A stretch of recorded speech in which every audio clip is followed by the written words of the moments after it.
Call the Town of Cedar Lake Plan Commission public meeting for September 15th, 2021 to order. Please stand for the pledge.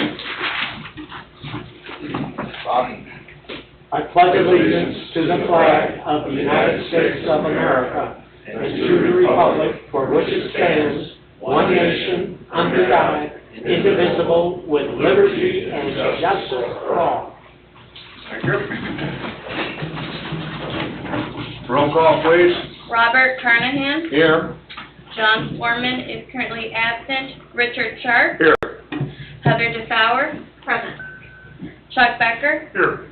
John Kapora. Present. And Mr. Jerry Wilkening will be running late. Don Oliphant. Here. David Austin. Present. Rick Eberly. Present. Jill Murr. Present. Ashley Abernathy. Present.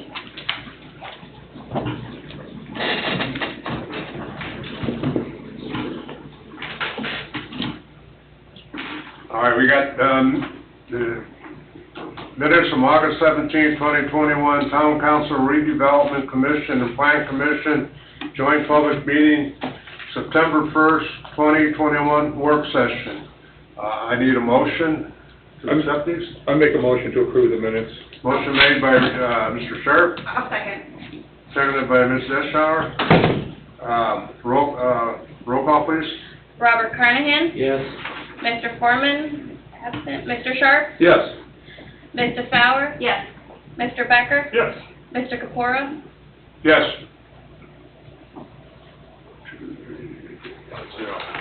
Motion carries 5-0.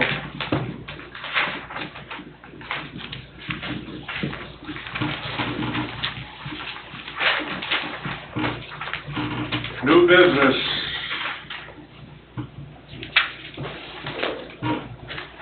Rose Garden Estates, plat of correction units 1 and 2. A request plat of correction for addresses in units 1 and 2. Is there a petitioner present? No. Do we need one? No, in discussion with Rick, the petitioner did not need to be here for this item. Don has reviewed this as well as staff. There are corrections to the addresses on one lot in Unit 1 and lots in Unit 2. Those are attached in your meeting packet. Showing those corrections, we needed to update the addresses in the 142nd block and the 143rd block through the 144th block of the subdivision. And this is your plat of correction that's presented in front of you. Rick, if you had anything additional to add on that? No, that's accurate, Jill. For the members of the commission, I think it was actually the police chief that noticed the incorrect addressing and asked us to get this changed as soon as possible because of, emergency services kinds of responses when they respond to a scene and they're looking for something in the 14100 block that's actually 3 blocks south of that. Valuable time can be lost in that response. So we wanted to get those corrections made as soon as possible, get it in front of you so the petitioner can go tomorrow, hopefully, and record this plat and get those addresses changed, corrected for the record. Attorney, have any comments on this? I'm sorry to see that Lennar's not here and it wasn't important enough for them to be here. We've had some issues in the subdivision, and this is just another one of them. But plat of correction is a proper legal measure and action step that will correct addresses. There were 14 of them, by the way, so it wasn't just 1 or 2. There's more than that. We had at the council. There's more than that. There's more than that. The last documentation I saw was 14. Okay. And there were residents or prospective new home buyers who were here at the last council meeting complaining of the issue, if you will, and the problems that flow from or consequences to having bad addresses. So this is needed. Staff's on top of it, thank you to Chief of Police for his attentiveness, and let's hope there aren't any more. Whose fault was that, Lennar's? For the wrong addresses? I would suggest that it probably is the developer versus staff. I mean, all we do is take permits in and issue them, and Mr. Chairman, if I may, on behalf of Lennar, not necessarily to defend them, but they did ask if they needed to be at the meeting, and I said they did not. This was something we requested that they do because we noticed an error, so they were willing to attend. I just advised them that I didn't feel it was necessary for them to be here. And Dave's correct, there was a resident at the last council meeting that had a question about this and wondered when the action was going to take place. She was not herself upset with the need to change the addresses. She understands why it needed to be done. So she was fine with that. But I did want to say that Lennar had asked if they needed to be here, and I told them I did not believe they needed to, because of, it's just a simple matter, well, it was a matter of, plat of correction to change the addresses. Thank you. Town engineer, Don, anything? No, they're right. Building department? No, nothing additional. Commissioners? No, sir. No, sir. Mr. Chairman, if I could, one other brief thing. Dave's correct, it's typically the developer's engineer who assigns the addresses, but Jill and I have met on this, and between staff, she and I and other staff in the building department, we're going to keep a closer eye on the addressing that is submitted as part of a plat to make sure that it's correct from here on out. Has this been corrected on the plat? This is what, It'll be- this is That's what's in front of you Yeah, tonight. so it hasn't been changed on the plat yet, but once we have a motion on this, then we could address it, okay? Correct. once the document's signed, it'll be recorded, and it'll supersede what has preceded it. Okay, Essentially, that's what happens, swaps it out. okay, I need a motion on this.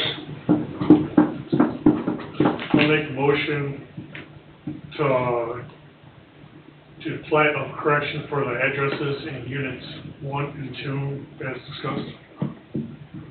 Okay, motion made by Chuck Becker to, correct the addresses in units 1 and 2. I need a second. I'll second that. Seconded by Heather. Mr. Carnahan? Yes. Mr. Sharp? Yes. Oh, I'm sorry. Mrs. Sauer? Yes. Mr. Becker? Yes. Mr. Kapura? Yes. Well, dude. Motion carries 5-0. John, it's just like riding a bike, you'll get it back. Yeah, no, but I didn't call for that part yet. It'll come back to you. Hurry up, Jerry. You're fine. All right, Rose Garden Estates 2, Unit 1, Performance Letter of Credit. Request approval of extending Performance Letter of Credit expiration to October 14th, 2022. Building Department. I have received a letter of credit extending the expiration date to October 14th of 2022. This was anticipated to expire October 14th of 2021. It is in the amount originally issued, which was in excess of $6 million. So you received a letter requesting it, I received the actual letter of credit. the actual letter of credit, Mhm. prior to us approving it. Prior to it expiring. Oh, okay. This would have wound up on an October agenda. But since I received it, we don't need to have a pull date Sure, on it. okay. They'll work with staff over the next year to reduce it. And we were actually working to reduce it, but nobody Oh, talked to that's each other right. over there. That's Brought right, in that's for a right. check. We talked about it. Wow. They just show up. to show us. So we're still working to reduce it, and it likely will be reduced relatively soon, but they brought in a check, so, They need to get the street addresses right first. yeah. 6 mil. It's recommended that you approve Yeah. extension of the expiration for another year. Commissioners, anything? To confirm, the water is squared away there, correct? The water station? So crossover? Yes.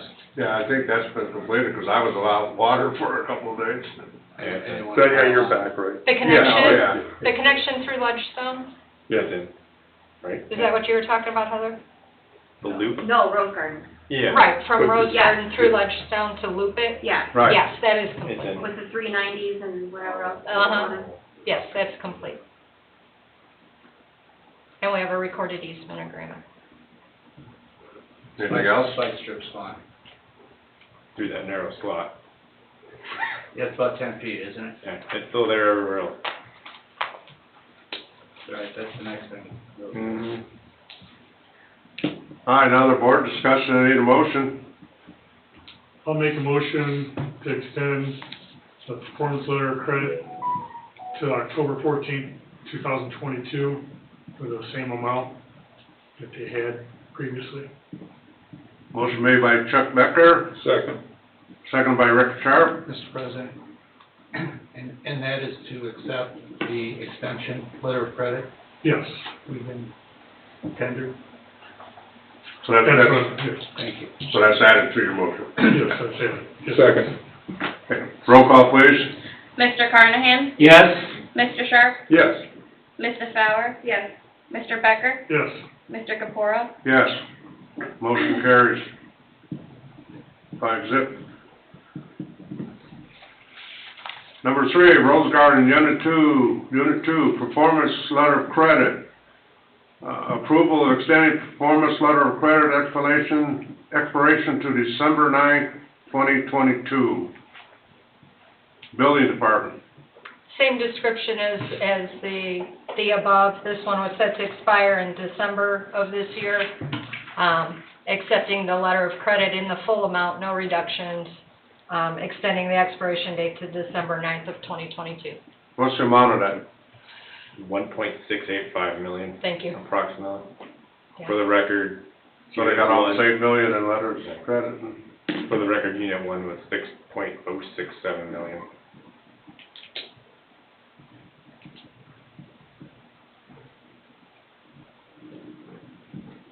Again, no reduction request on this one at this time. It's recommended to accept and approve. Okay. Commissioners, Nothing. Nothing. good? Yep. Need a motion? I'll make a motion to approve extending the performance letter of credit that was due to expire December of this year to December 9th, 2022, in the same amount as originally applied. Motion made by Heather Deschauer, Second. second by Rick Sharp. Roll call, please. Mr. Carnahan? Yes. Mr. Sharp? Yes. Mrs. Fowler? Yes. Mr. Becker? Yes. Mr. Capora? Yes, motion carries 5-0.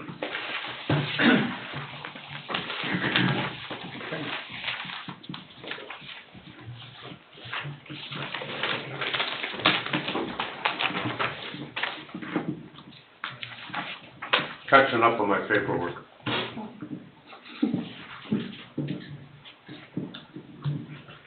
Okay.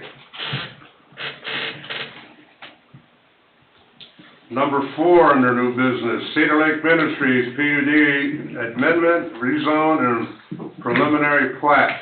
Owner, Cedar Lake Conference Association, Cedar Lake Ministries, 13701 Wallerman, P.O. Box 665, Cedar Lake, Indiana, 8861 West 137th Avenue, Cedar Lake, Indiana. The petitioner is requesting a rezone from R1 and PUD to PUD. Do we have a petitioner here? Yes, hi. Mr. President, before you go to council, may I? Sure. You have 3 items regarding this property, project, and application on your agenda tonight. May I suggest that you conduct the continued public hearing in tandem or simultaneous, and then take your action separately. The legals are in order on all 3, and it's the same piece of property, same request, all tied together. The actions will be separate for our record, but presentation would not be. Okay, will do. That was A of this request, the B part is preliminary plat for a one-lot subdivision, Unit 2, and C is for a planned unit development contract amendment. We'll do as council suggested, and then we'll act separately for the motions on this. Okay, you may proceed. Thank you, Jerry. I was just gonna say, it's a much nicer face to look at while I'm up here than. But, you walked in. No. Sorry, go ahead. Pretend I'm not here. Is that right? Can you push me around? Well, you have to note for the record, he's here. Like you said. Yeah, I know, nobody else got the message. Well, he's getting in full stride now. I see where he's going. I've been watching the agenda as I've been driving. God. Maybe you'll be taking that comment back. Maybe I will. Maybe. I doubt it. Okay, let's hear the first petition here. All right. Thank you, commission members, for your time tonight again. Thank you, staff, for all of your efforts. We really appreciate it. My name is John Terpstra. I am the attorney for the petitioner of Cedar Lake Ministries. My address is 2211 Main Street, Suite 3-2A, Highland, Indiana, 46322. You should have in your packet what we have titled an amended and restated development agreement for the re-subdivision of Cedar Lake Ministries planned unit development in Cedar Lake, Indiana.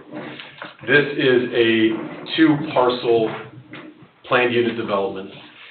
We will go through the exhibits very, very briefly in a moment, but a couple of items that I'd like to highlight is we understand and we recognize, and the town agrees, that there are structures on this or within this planned unit development that are non-conforming to bulk standards.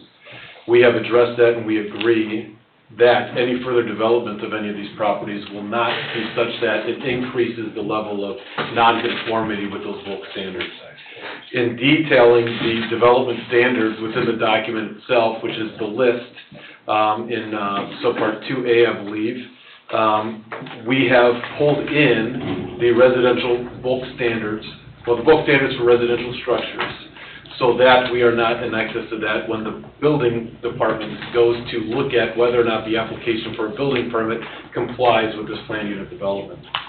We felt that it was also wise to put that pictorially as part of the exhibits, and that's going to appear as Exhibit D. The other item that we wanted to do was give some predictability and allow each side to understand what the limitations are and what the opportunities are on this land within the planned unit development. We've done that with not only development standards, but also use standards. And again, pulling largely from the bulk standards within the zoning ordinance of the town of Cedar Lake, we have incorporated that into this document with the assistance of your corporate counsel, Mr. Austin. As you will note on the exhibits, you do have full-size exhibits. They are not lettered, but the exhibits within the packet itself, simply for reference and ease of reference, exhibits A1 and A2 show the 2 separate parcels that we're talking about. On A1, the shaded in area is conference grounds. A2, the shaded in area is Unit 2. Unit 2 is the area that has the soccer fields, also the RV parking slips. The conference grounds are the ones that have the buildings for the ministry as well as the cottages. Exhibit B depicts where the lots are and they're situated within the planned unit development. It also has a scale so you can measure the size of each lot, which will not be exceeded as part of the planned unit development agreement. Exhibit C shows Unit 2 and gives a legal of Unit 2 and exactly how it sits today.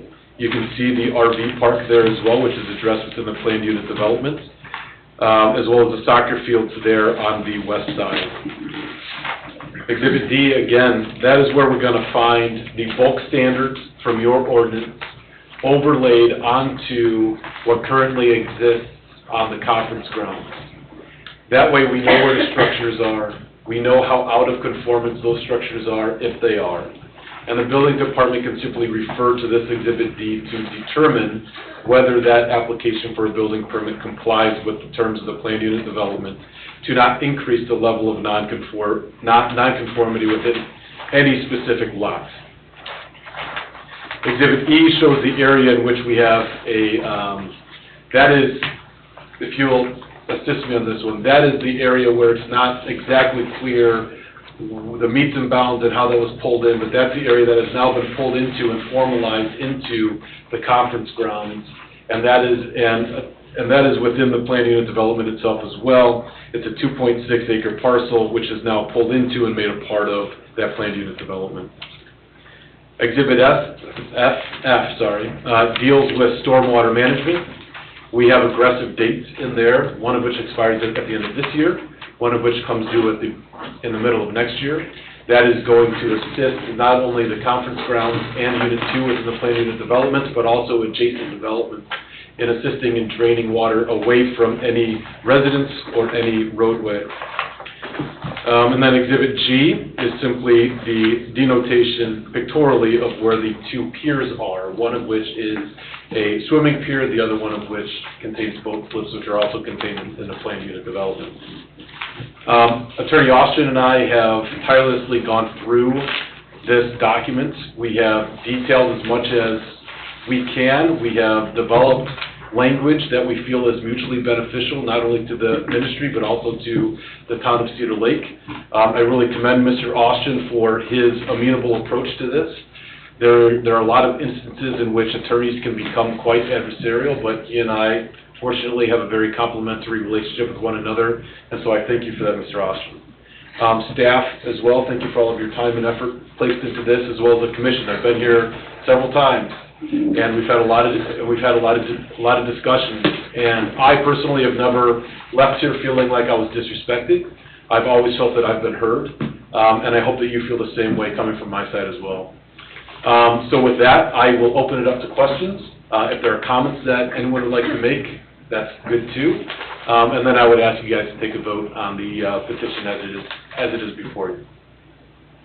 I'd like to make one comment for the record is that Jerry Wilkening has showed up, has arrived for the meeting. At 7:11. At 7:11. 7:11. I wasn't saying what. I heard you, Joe. 7:11. Town engineer, any comments? No, we had very small comments on the final draft, which I trust will be incorporated before everything's signed, which we communicated with kind of our internal group. I don't know if you were copied on it, John, or not, but they're small, so we're good. Scrivener corrections? Yeah, I mean, the biggest one is that you want further clarification on the uses. I know that was discussed. I don't know if that's really been formalized or not. All the other stuff is drainage related, easement related. We can work that stuff out. The definition portion or the use portion, we left alone. Attorney Terpstra and I spent a pretty exhaustive amount of time talking through the establishment of definitions and concluded that that really wasn't our role, that interpretation could easily be made on those those uses because of how broad they are by our staff using our zoning ordinance for example. Nearly everything related to development standards is referenced directly into our zoning ordinance, 496 as amended and to be amended soon. So our staff has a really good guide when we have our new zoning ordinance in place shortly to implement interpretation, if you will, of those uses if or when presented. So Don, I caught your note about that. Yeah. I didn't get a chance to talk to you about it. But that was what we talked about last week and concluded that we left it all. And Don, are all your comments on A, B, and C? The remainder comments are really on the stormwater management agreement, just clearing up some exhibit references and then also kind of clarifying the easement itself for recordation, but it'll be part of the PUD, so it's just cleaning up some language to it. That'll end up being a recorded instrument attached to the PUD. Yep.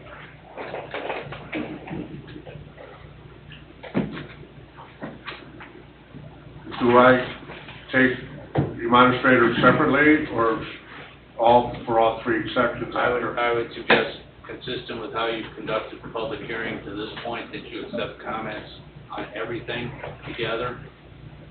Anybody has comments on any part of this, take them together. So we'll let John explain the next two. I think he's done that. Okay. Yeah, my recitation was incorporating all three. Okay. Okay. Mr. Chairman, I have a question. Yes. Mr. Terpstra. The decision was made not to, the buildings along the lake that have a foundation, they're not all on here. And that decision not to put some of them on here, but put some of them on here is explain that to me again. So I don't know if, Because Nate and I talked, there were 4. That fit the Total. criteria, total. yeah, Yeah. and those are depicted on Exhibit D. Is that accurate, or there's fewer than that? I only see 2. Okay. And there should be 4. And that's why I was gonna ask if this print, if this is super accurate. Where should the other two be, Jerry? We should have something up near, lot 68 or 9. And 60 is correct, 58 is correct. I thought Nate said there was 4, and I don't know if that's 53 or 55. Jerry, there are structures on those, they just don't have the hatch. Well, I'm not that's, sure well, that's what I which say, one. the legend doesn't depict Yeah, a building, and it doesn't depict a particular building. I just think that has to be clarified. I think the structures, because I think there's structures there with foundations, without foundations, is the problem. Right, but, Yeah. but the ones without are, It just needs to be clarified. yeah, but the ones without cannot be, Yeah, once they're gone, they're gone. they just have to be clearly noted. So the way that I would address that concern is, it is clear within the planned unit development agreement document itself that only those structures on outlots adjacent to the lake with permanent foundation can be rehabilitated or rebuilt. Okay. To me, the depiction on the exhibit is not determinative of what code enforcement can do and what the building department has authority to either approve or reject. I think what the building department should do is look to the planned unit development agreement itself with reference to the exhibit. If it doesn't appear on the exhibit, it doesn't matter. If you can show that it's a permanent foundation, rehab and rebuild. If there is no permanent foundation, you're not doing anything. If it falls down, remove the debris and move on with life. To put it coarsely, I guess. Yeah. Well, I noticed the south side there, that those 2 lots there, that the home and the setbacks are depicted there, so I just want to ask again. Okay. I hope I did it. No, I got you. Okay. This best thing happened there in 100 years, so I have no more questions. Okay. If you have a seat for a minute, Sure. I'll call for the administrators. We have any administrators for or against this petition? Any administrators for or against? Last call. Public session is closed. Building department? On,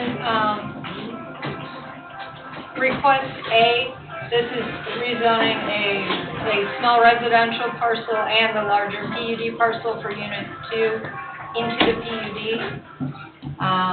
As far as the contract amendment goes, just so you know, Michelle and Tim and Tammy were all provided copies, as well as Tony, to review, because this was something that had started a while ago and has been ongoing. So we did, at a staff level, review all of this and have comments go back and forth, and those comments, I believe, are all addressed in the final document you have in front of you. Okay. Commissioner